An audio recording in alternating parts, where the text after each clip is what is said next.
I came home to a scene straight out of a bad cop show, except the cops were wearing polo shirts, with Oakwood Estates HOA security stitched in Comic Sans. There they were, Dave and Greg, our neighborhood's self-appointed sheriffs, dragging my 16-year-old son Tommy off our front lawn like he'd just robbed a bank. Handcuffs glinted in the evening sun, and Tommy was hollering, "Dad! These guys are nuts!" I dropped my briefcase on the porch, my blood pressure spiking to levels that could make a cardiologist rich. I'm John Johnson, 50, Chief of Police in Oakwood, a Midwest suburb where the biggest crime is usually someone forgetting to mow their lawn. Oakwood Estates, my slice of suburban hell, is ruled by an HOA that treats its rulebook like the Constitution, the Bible, and a Martha Stewart cookbook rolled into one. Tommy's crime: skateboarding on the street, not selling drugs, not setting mailboxes on fire, just grinding his board on the asphalt, probably dreaming of landing a kickflip.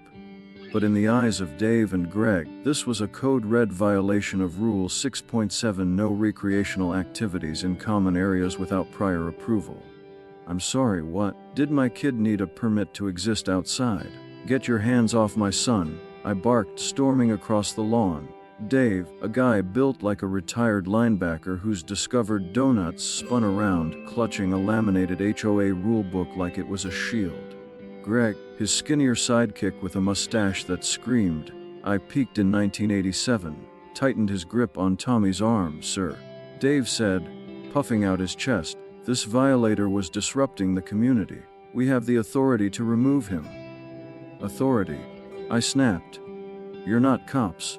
You're glorified hall monitors with a golf cart." Tommy smirked, but Greg yanked him back, muttering about disrespect. That's when I noticed the crowd forming, neighbors peeking from behind curtains, a few bold ones stepping onto their porches.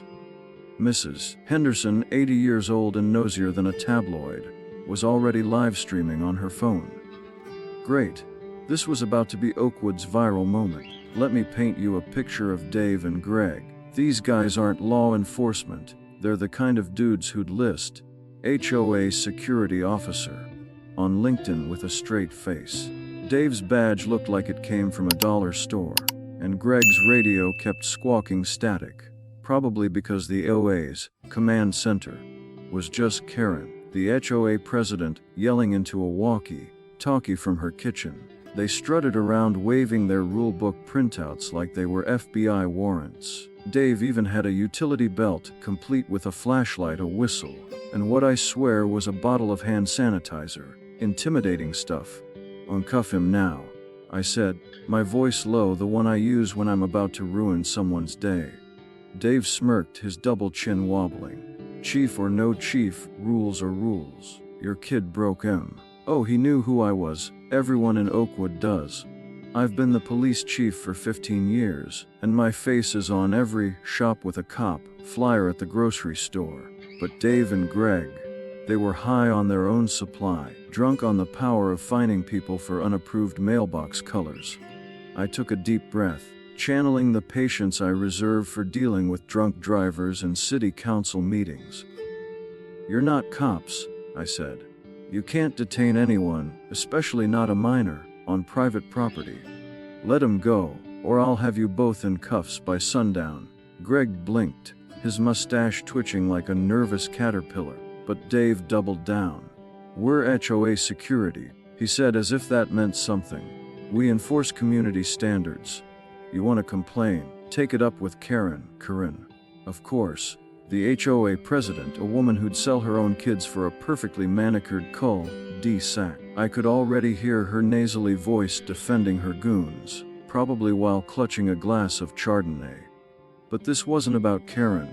Not yet. This was about two wannabe cops thinking they could manhandle my kid and get away with it. Spoiler alert. They were about to learn why you don't poke a bear, especially one with a badge and a vendetta. Tommy, bless him, wasn't making it easy. "These guys suck at skateboarding," he yelled, grinning like he was auditioning for a comedy special. "Maybe they're just jealous." Dave's face turned the color of a stop sign, and he started lecturing Tommy about respecting authority.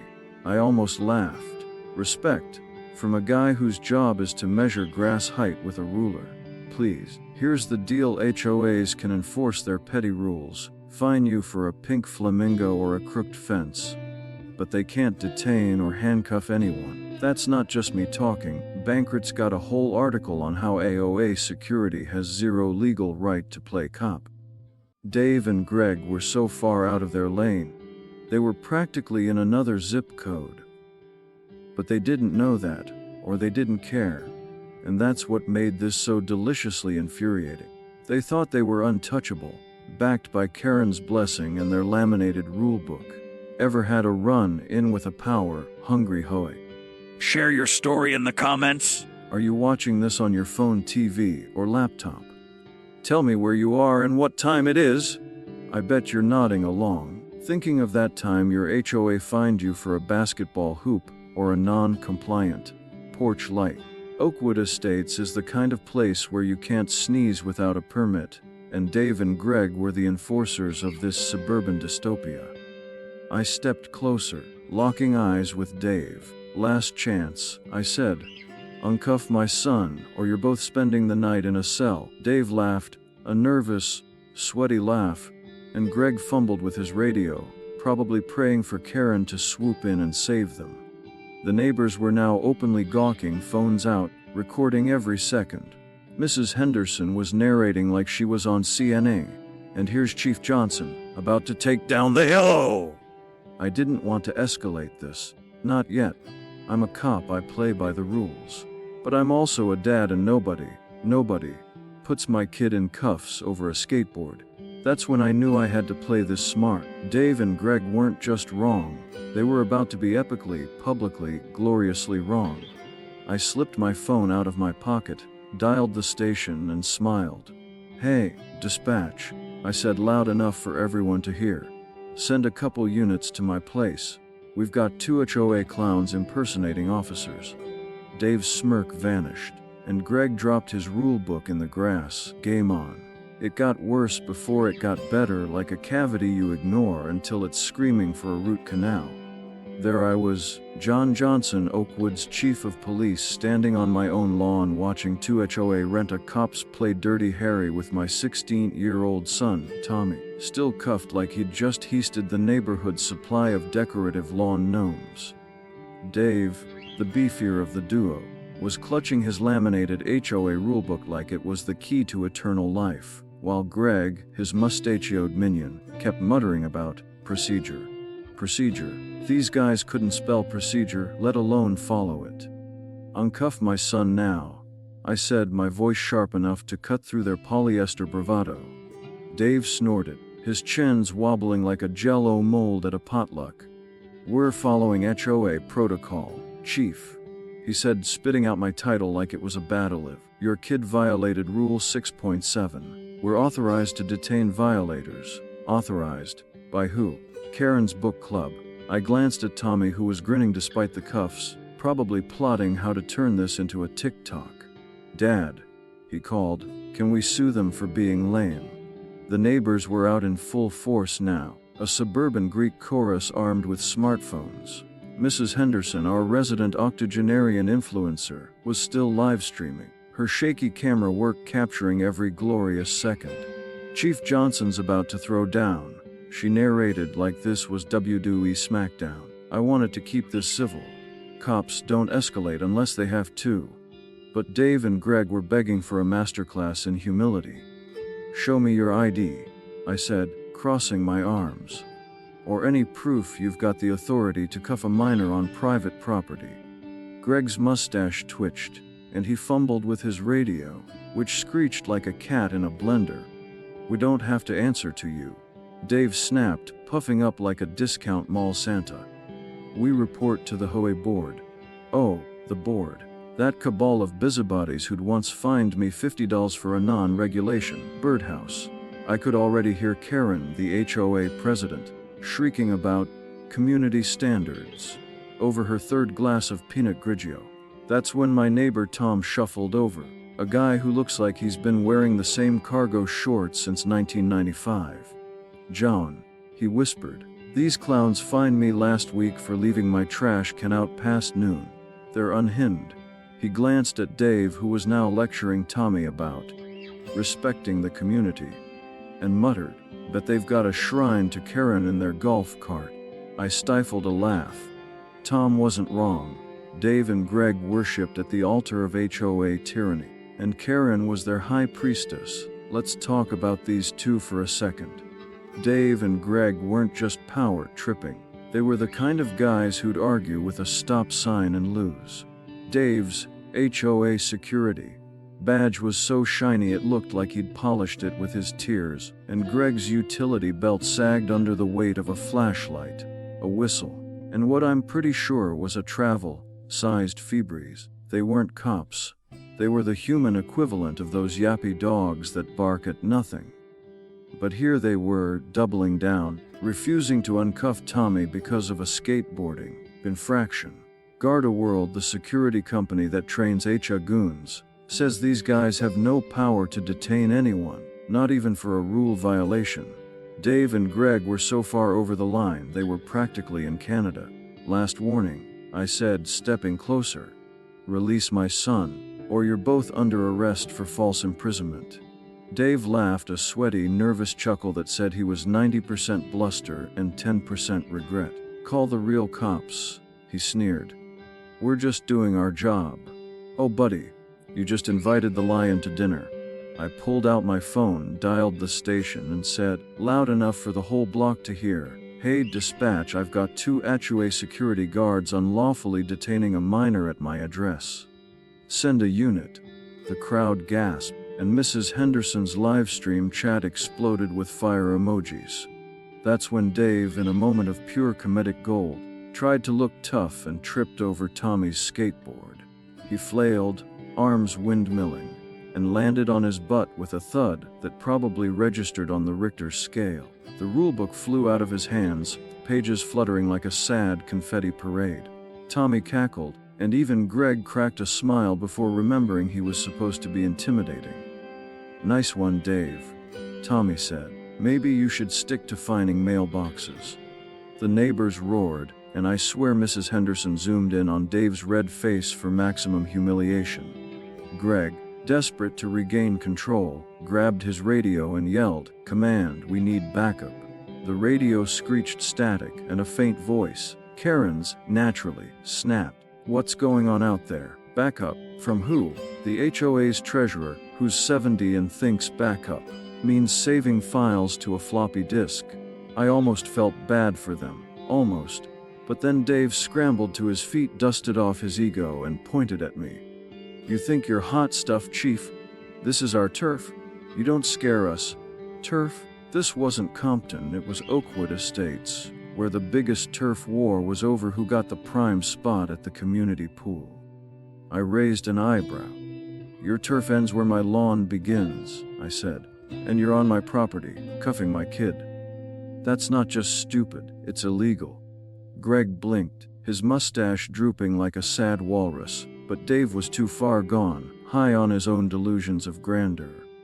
"We'll see what Karen says," he muttered, as if Karen's word was law. Newsflash: Karen's not a judge, a cop, or even a particularly good gardener. Her hydrangeas looked like they're begging for mercy. The tension was thicker than Dave's waistline, and the neighbors were eating it up.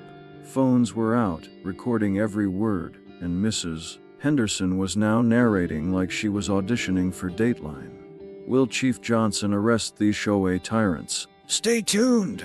I didn't want to arrest anyone. Not yet. I'm a cop, not a cowboy. But Dave and Greg were pushing me, and I was about 2 seconds from showing them what real cuffs felt like. Ever tangled with an HOA that thinks they're the FBI? Drop your story in the comments. Where are you watching this? Phone, laptop, TV. What time is it where you are? I bet you've got a tale about some busybody fining you for a non-compliant fence or a rogue Christmas light. Oakwood Estates is a dictatorship disguised as a suburb, and Dave and Greg were its stormtroopers. But they'd just made a fatal mistake. They underestimated me. I slipped my phone back into my pocket, smiled, and said, You boys are about to learn why you don't mess with a police chief's kid. The crowd cheered, and Dave's smirk faltered. Round 2 was mine. That's when I decided to play my trump card, the kind of move that turns a suburban standoff into a legend whispered at every Oakwood Estates barbecue. I'm John Johnson, Chief of Police, and I was done playing nice with Dave and Greg, the HOA's wannabe at Earps, who were still holding my 16-year-old son, Tommy, in cuffs over a skateboarding crime. Dave was waving his laminated rulebook like it was a lightsaber, and Greg's mustache was twitching so hard, it looked like it might bolt for the hills. The neighbors were glued to the drama, phones out, with Mrs. Henderson live streaming like she was Scorsese directing a true crime epic. Last chance, I said, my voice cold enough to freeze Karen's Chardonnay. Uncuff my son, or you're both in for a night you won't forget. Dave snorted, his double chin jiggling like a waterbed. You're bluffing, Chief, he said, spitting out my title like it was a bad oyster. We're HOA security. We've got authority. Authority. These guys had less authority than a mall cop busting teens for loitering at the food court. But they were so deep in their power trip, they couldn't see the cliff they were sprinting toward. I leaned in, locking eyes with Dave. Do you know who I am?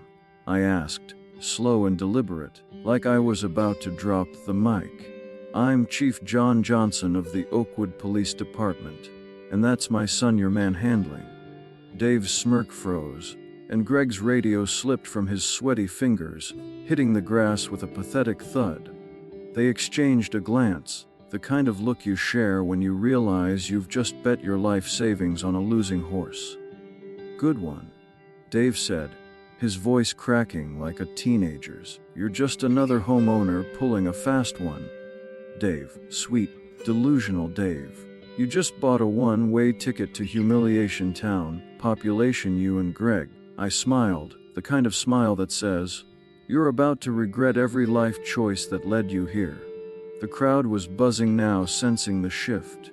Mrs. Henderson zoomed in, her shaky camera catching Dave's face turning the color of a sun-bleached tomato.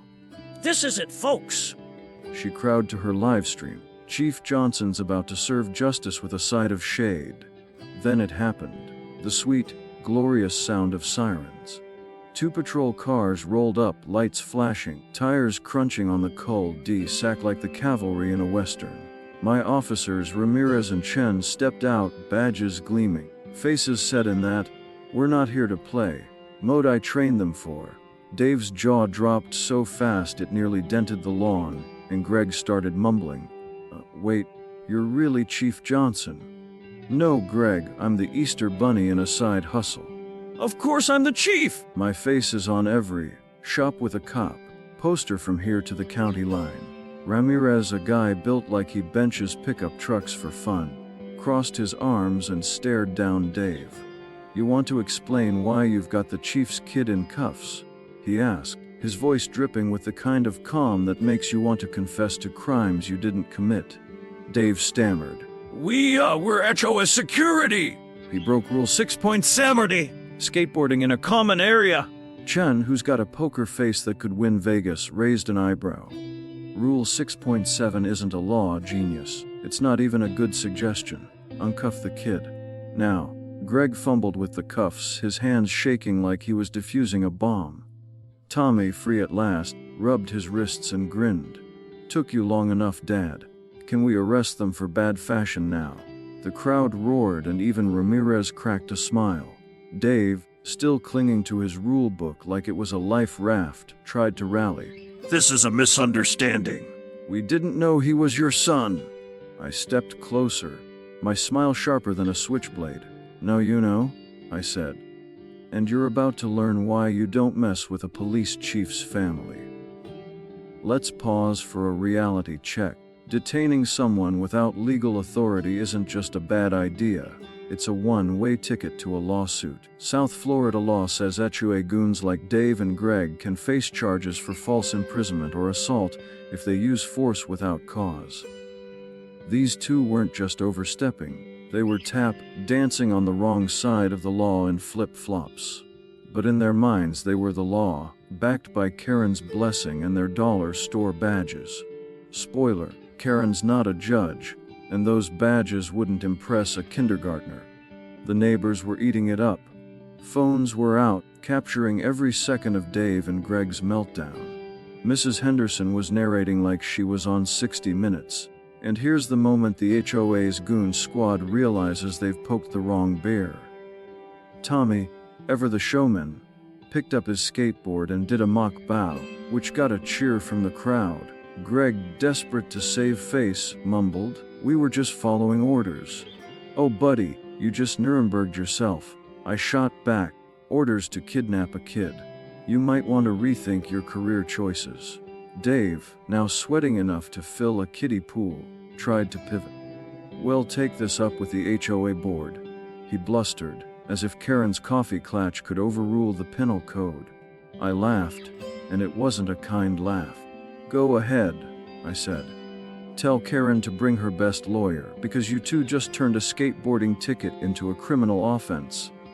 The crowd gasped, and Mrs. Henderson's livestream chat lit up with clapping emojis and popcorn gifs. Ever had an HOA act like they own your soul? Drop your story in the comments. Are you watching on your phone, TV, or laptop? Tell me where you are and what time it is. I bet you've got a tale about some busybody fining you for a non-approved flower pot or a mailbox that's half an inch too tall. Oakwood Estates is a suburban gulag, and Dave and Greg were its bumbling enforcers, but the power dynamic had flipped and they were on the ropes. Ramirez and Chen stood like sentinels, ready to cuff these clowns if I gave the word.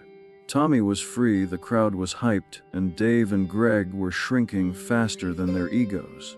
This wasn't just a win, it was a reckoning. I looked at Dave, who was still clutching his rulebook like it could save him, and said, "You picked the wrong kid, the wrong lawn, and the wrong dad. Buckle up, boys. It's about to get real." The sirens wailed, the neighbors cheered, and Mrs. Henderson zoomed in for the money shot. Game, set, match. The tables turned when my officers arrived, and it was sweeter than a double scoop of Rocky Road on a summer day. I'm John Johnson, Oakwood's chief of police, and I was standing on my lawn, watching Dave and Greg, the HOA's wannabe stormtroopers, realize they'd just stepped into a bear trap. My son, Tommy, was finally free from their dollar store cuffs, rubbing his wrists and grinning like he'd just landed a front-side ollie. Officers Ramirez and Chen were looming like the human equivalent of a "game over" screen while the neighbors' phones out turned my front yard into a reality TV set. Mrs. Henderson, our 80-year-old Scorsese, was live-streaming with the zeal of a paparazzo, narrating, "Chief Johnson's about to roast these HOA clowns." Ramirez, who looks like he could deadlift a minivan, uncrossed his arms and fixed Dave with a stare that could curdle milk. "You're not law enforcement," he said, slow and deliberate, like he was explaining physics to a toddler. "You can't detain people, especially minors, without just cause. So, explain why you thought cuffing the chief's kid was a good idea." Dave, clutching his laminated rulebook like it was a teddy bear, stammered, He broke Rule 6.7, skateboarding in a common area. Chen, whose poker face could win a World Series, snorted. "Rule 6.7 isn't a law, pal. It's barely a sentence. You're in deep now." Greg, his mustache drooping like a sad walrus, tried to chime in. "We were just following HOA protocol." "Oh, Greg, you're not storming Normandy. You're harassing a teenager over a skateboard." I stepped forward, my smile sharp enough to slice through their polyester egos. "Protocol," I said. "You unlawfully detained my son." "That's not protocol, that's a criminal offense." The crowd gasped, and Mrs. Henderson's livestream chat exploded with popcorn emojis and comments. Then, like a villain in a low-budget thriller, Karen arrived. The HOA president stormed across the cul-de-sac, her sensible loafers clicking, her face redder than a stoplight. She was clutching a binder labeled Oakwood Estates Bylaws, like it was the nuclear football. "What is going on here?" she shrieked, her voice hitting a pitch that could shatter glass. "Chief Johnson, Your son violated community standards. Our security team was within their rights." The neighbors went silent, phones still rolling, as Karen planted herself between Dave and Greg like a mama bear defending her cubs. "Bad move, Karen. You just walked into the lion's den." "Karen," I said, calm as a sunny day, "your security team just committed false imprisonment. They cuffed a minor on private property without legal authority. That's not an HOA fine. That's a lawsuit." Her eyes widened, but she doubled down. Because Karen's the kind of woman who'd argue with a brick wall and expect an apology. "Community standards must be upheld," she snapped. "We have the right to enforce our rules." I cut her off, my voice low and lethal. "Not by kidnapping kids, Karen.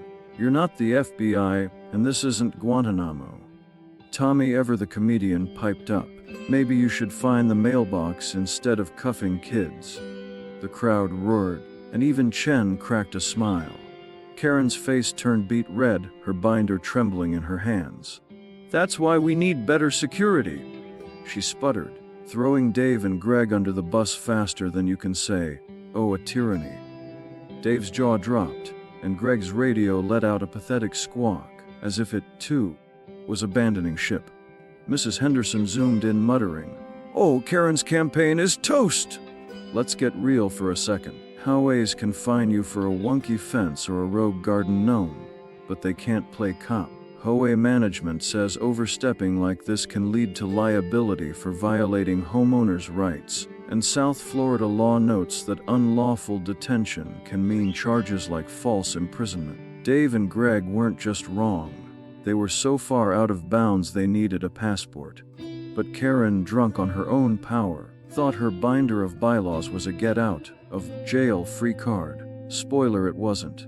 Ramirez stepped forward, his badge glinting like a warning shot. "Mom," he said to Karen, "your security team's actions could expose the HOA to legal action. I suggest you rethink your enforcement strategy." Karen blinked, her brain clearly buffering as she processed the fact that her suburban empire was crumbling. "This is outrageous," she huffed. "We're protecting property values." I laughed, and it wasn't a kind laugh. "You're protecting your ego, Karen, and you're doing a lousy job of it." The neighbors were eating it up, their phones capturing every second of Karen's meltdown. Mrs. Henderson's live stream was now trending locally with comments like, "Chief Johnson for mayor," and "Karen's Donezzo." Tommy, sensing the vibe, picked up his skateboard and spun it on his finger like a basketball, which got a cheer from the crowd. Dave, still clutching his rule book, mumbled, "We didn't mean to cause trouble." "Too late, buddy. You caused trouble the second you thought cuffs were an HOA accessory." I turned to Karen, who was still ranting about community standards, like a broken record. "Here's the deal," I said. "Your goons crossed a line, and you're lucky I'm not pressing charges yet. But if you ever pull a stunt like this again, I'll have the whole HOA board in court faster than you can say non-compliant mailbox." Karen's mouth opened, then closed, like a fish gasping for air. The crowd cheered, and Mrs. Henderson's camera shook with excitement. "That's right, Chief," she yelled. "Put them in their place." Ever had an HOA treat you like a criminal for existing? Share your story in the comments. Where are you watching? Phone, TV, laptop. What time is it where you are? I bet you've got a horror story about a fine for a wrong paint color or a Christmas wreath that wasn't pre-approved. Oakwood Estates is a suburban dystopia, and Karen's the queen of petty tyranny. But today, her crown was slipping. Ramirez and Chen stood ready, their presence a reminder that real cops don't need laminated rulebooks to get things done. Dave and Greg were shrinking, their bravado melting like ice cream in July. Karen, realizing she was outgunned, tried one last Hail Mary. "We'll review our procedures," she squeaked, as if that erased the last 20 minutes. I shook my head. "You do that?" I said. "And while you're at it, tell your goons to stick to measuring grass height. Leave the law to me." The crowd erupted, phones waving like lighters at a concert. Tommy high-fived Ramirez, who gave him a nod of approval. Mrs. Henderson's livestream hit peak chaos, with viewers demanding a sequel. The power had shifted and Karen's HOA empire was on notice. This wasn't just a win, it was a public spanking, and I was holding the paddle. Dave dropped his rule book in the grass, and Greg's mustache looked like it was ready to retire. Round 4, Chief Johnson. Justice was served, with a side of public humiliation so delicious it could have come with a Michelin star. I'm John Johnson, Oakwood's chief of police, and I'd just turned a suburban showdown into a masterclass in how to humble an overzealous HOA. My son Tommy was free, his wrists no longer sporting the HOA's budget cuffs, and he was soaking up the cheers from our neighbors like a rock star at a sold-out show. Officers Ramirez and Chen were wrapping up, their presence a silent reminder that real badges trump laminated rulebooks.